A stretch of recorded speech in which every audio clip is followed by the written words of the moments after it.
So this is training JS number 22, the arrow function. The first skill is the arrow function. Let's look at some example to see how it works. So this is what a normal function looks like. Now this is we can write the function as like this as well. Now arrow function looks like this. So in arrow function we're going to have a parameter, then an arrow, then you are going to have a statement or an expression. If only one parameter exists on the left side of the arrow, the bracket can be omitted. If only one expression exists on the right side of the arrow, the curly braces can also be omitted. The example below shows the function with the bracket and the curly braces omitted. So if in the parameter we have only one thing, then we don't need to give a bracket. And if we have only one expression or a statement, then we don't need to use the curly braces as well in the arrow function.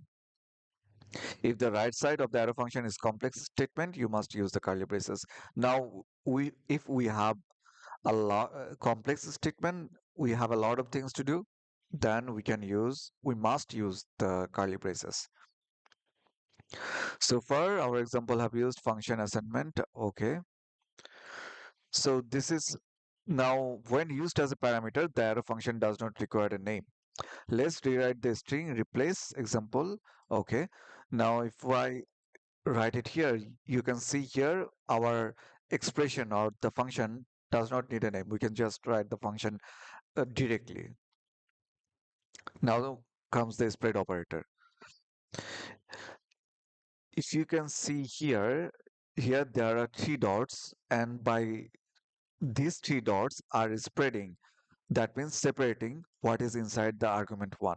So in argument one, we have few elements, and these three dots are separating everything and sending it to plus. So 1, 2, 3, 4, 5 is going to be A, B, C, D, E respectively. Same goes for this one as well. So these three dots are called the spread operator.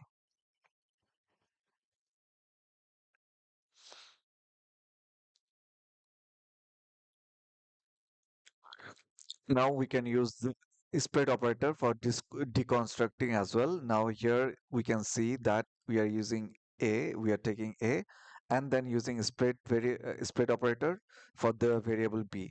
Now A is going to be assigned for the first index and everything else will be inside the B.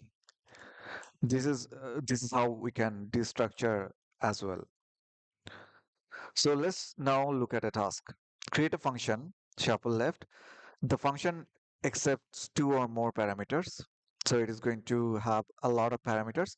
The first parameter array ARR is an array of numbers. So the first parameter is going to stay the same. And in the second or third parameter, we can have numeric arrays.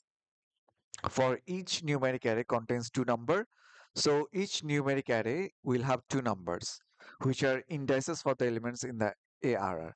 So here 1 representing 2 and 2 representing 3. These are the indices of the ARR. For every such array, swap the elements. So all we have to do is swap the elements, right? Try to use all the new skill. Okay. So 1, 2, 3, 4. What does that mean? That means that whatever the value we have, element we have in 1, I'm going to swap it with 2. Whatever the value I have in the index 3, I'm going to swap it with index 4. So first thing first, I'm going to use a spread operator, and every uh, parameter that I have, more parameters. So every parameter, we are going to have a lot of parameters and they all will be represented by this P. Now let's console log P. Let's see what we get. See, we are getting all the parameters, all the other parameters, and we are getting it inside an array. Now I'm going to use a loop. I is equal to 0. I is going to be less than P dot length. I want the loop to occur as long as I have uh, the length is going to be of the p parameter. So if I have two elements, the loop is going to be played two times. Three elements, three times. Then I'm going to add, increase the I. Now let's see how can I access the one and two. Now if I console log, console.log p, by doing this p, okay, this is the p, and in this p, I'm going to have I. So it is going to be the first element.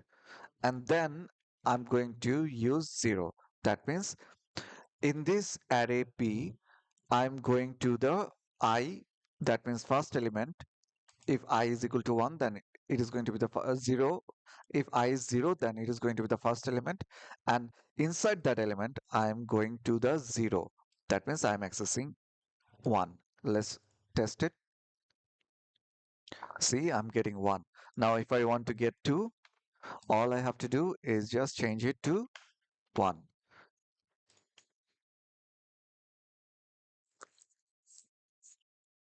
Now I can access all the elements of P array. So I'm getting the indices. I can name them. Let's name them. Let A is equal to this and let B is equal to this. So if I console log A and B, we are going to get that. Now I get the indices, right? Now let's see one thing. Console log ARR A. If I console log this, what do I get? I get 2. So if you look at the first index, index 1, I have 2. Here I have 2. Here I have 2. So I can access the array as well. Now I am going to destructure it like this. I'm going to change, I'm going to give A and B their values. And how am I going to do that? I'm going to A and B, I'm going to use array, then A, array B, then ARRA, because I'm going to swap it, right? So the value of ARRA is going to be the value of ARRB, and the value of ARRB is going to be the value of ARRA. And I'm going to return array. Let's see. B is not defined.